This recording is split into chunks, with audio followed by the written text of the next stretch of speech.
සුබ දවසක් ඔයාලා හැමෝටම. අද අපි ප්‍රශ්න ටිකක් සාකච්ඡා කරන අතරතුර මම හොයාගත්ත කරුණු කිහිපයකුත් සාකච්ඡා කරමු. පළවෙනි ප්‍රශ්නේ තමයි වර්තමානයේදී ශ්‍රී ලංකාවේ අනිවාර්ය අධ්‍යාපන වයස් සීමාව වනුයේ අවුරුදු 5ත් අවුරුදු 16ත් අතර කාලය. ලෝක සාක්ෂරතා දිනය සමරුන් ලබන්නේ කවදාද? සැප්තැම්බර් 8 වෙනිදා. 2025 සාක්ෂරතා දිනයේ තේමාව කුමක්ද? ඩිජිටල් වකවානුව තුළ සාක්ෂරතාවය ප්‍රවර්ධනය කිරීම. නිදහස් ලංකාවේ පළවෙනි අධ්‍යාපන ඇමතිතුමා කවුද? ඊ.ඒ. නුගවෙල මහතා. එතුමා අධ්‍යාපන ඇමති ලෙස කටයුතු කරේ 1947 ඉඳන් 1953 වෙනකම්. එතකොට ඔයාලට ප්‍රශ්නයක් එනවා නේද කන්නංගර මහත්තයා ගැන? ඔව්.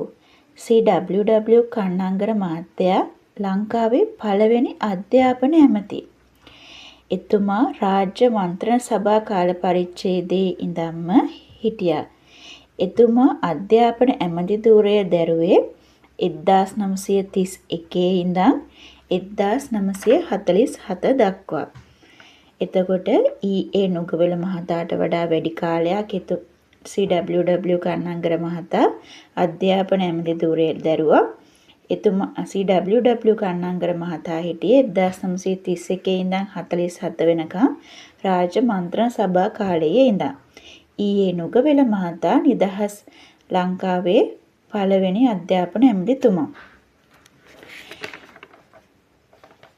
දකුණු ආසියාවේ ඉහළම සාමාන්‍ය සාක්ෂරතාවයක් සහිත රට වනුයේ කුමක්ද? මාලදිවයින. උපාධිධාරී ගුරුවරයෙකුට විදුහල්පති සේවාව සඳහා උසස් වීමක් ලබා ගැනීමට අවම වශයෙන් සම්පූර්ණ කළ යුතු සේවා කාලය කොපමණද? වසර 5යි.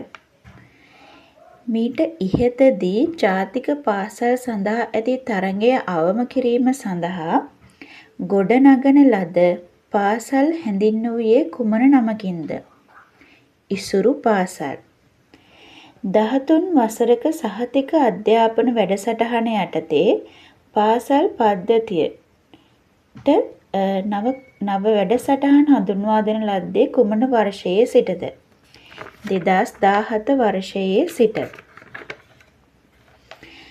සාමාන්‍ය වශයෙන් වර්ෂයක් තුල පාසල් පැවැත්වෙන සති ගණන සති 42යි. ශ්‍රී ලංකාවේ ජාතික අධ්‍යාපන කමිෂන් සභාවේ ප්‍රථම වාර්තාව නිකුත් කරන ලද්දේ 1992. අධ්‍යාපනය යනු හිස් කලයක් පුරවන්නාසේ ඊතා විරල ක්‍රියාවක් නොව පහනක් දන්වන්නාක්සේ ක්‍රියාවකි. මෙම ප්‍රකාශය සිදු කරන ලද්දේ කවුරුන් විසින්ද? ප්ලේටෝ.